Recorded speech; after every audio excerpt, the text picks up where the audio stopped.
If you didn't know it already, this story is going to be told from Little Red's point of view. I was 17 years old when I first started working at my mom's bakery.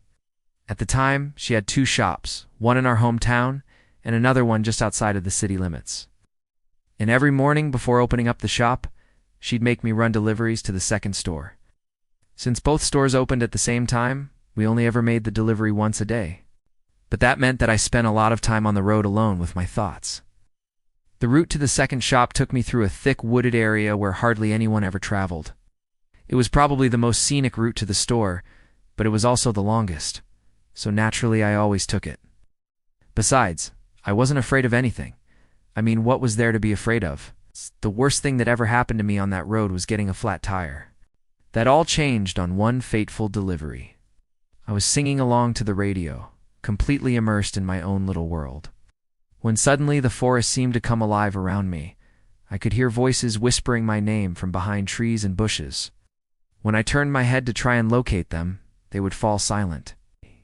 But then I'd hear them again, closer this time, and I'd turn my head again, and the whispers would fade away. By this point, I was really starting to freak out. My heart was beating so hard that I could feel it pounding in my ears. I tried to tell myself that I was being irrational. It was probably just some kids messing around.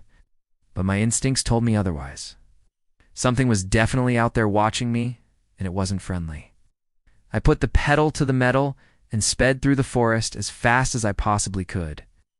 But the deeper into the woods I went, the more my pursuers seemed to enjoy themselves. Their taunts became louder, and their laughter echoed through the trees. Just when I thought it wasn't possible for them to get any louder, they did. They were right outside the car now. I could hear their footsteps on the pavement and their voices right by my window, and then I saw them. A group of boys all around my age came sprinting out from between the trees. They must have been following me for a while, because the leader of the pack, a boy with spiky blonde hair, was already smiling triumphantly at me. As I struggled to find a place to pull over, I don't remember much of what happened next, because the whole situation was such a blur. All I remember is stepping out of the car and screaming at the top of my lungs. The boys had formed a circle around me and were jeering and laughing at me as I tried to navigate my way through them. I can still hear their words echoing in my nightmares to this day. After what felt like hours of running and hiding, I finally made it to the safety of the store. I locked myself inside, shaking and crying, trying to catch my breath. I remember collapsing on the floor in the back room and thinking to myself that it was the scariest day of my life. But it wasn't over yet. Not even close. I stayed locked in that storage room for hours until my mom arrived to check on me. She was the one who told me that the boys had gone home after waiting a while and not seeing me come out from the back room. That was when I let myself cry. I cried for the rest of the day, not stopping even when my mom cradled me and asked what had happened. As soon as she left the room, though, my facade crumbled and I pulled myself together. There was no way that I was going to let those bastards win. It took me a while, but eventually I got myself to calm down enough to explain what had happened to my mom. She listened patiently to my story, her eyes filled with worry and anger. I could see the gears turning in her head as she tried to figure out what to do. Finally, she wrapped me in the tightest hug ever and whispered that everything was going to be okay. "No, it's not," I said, pulling away from her and looking her dead in the eyes. "You're not doing anything?" "How do you expect me to fight those boys?" she asked, her voice shaky with emotion. "They're older than us. I'm not going to throw myself into a hopeless situation like that." "Then what are you going to do?" I challenged her, tears welling up in my eyes.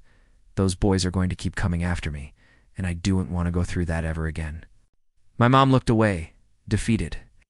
She knew I was right, but she didn't want to admit it. To her, fighting back would have been admitting defeat. And since she had never been defeated before, she wasn't sure how to handle it. Instead, she came up with a different plan.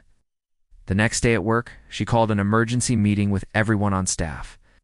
We all met up in the back room, and she explained to us what had happened to me. Then she told us that we had to do something about it. Of course, some people were scared, but most of them agreed that something had to be done. I could tell that my mom was relieved to see that I wasn't the only one who wanted justice. But even so, she still seemed a bit apprehensive. Finally, my mom spoke up. "We may not be able to fight them head on, but we can fight them on their turf. I say we strike back at the one place they'll all feel weakness, their mothers. Everyone in the room erupted in cheers. The next few days were a flurry of activity. The entire staff worked overtime, baking up delicious treats for the boys and their families. We put extra effort into making the pastries look beautiful and smell amazing. It was like we were preparing for an invasion. Then the day of the strike finally arrived. We set up shop early in the morning and waited patiently for our customers to arrive. I was so nervous that I could barely breathe. What if the plan didn't work? What if the boys didn't show up? Or worse, what if they brought their fathers? My fears were put to rest almost immediately after the store opened.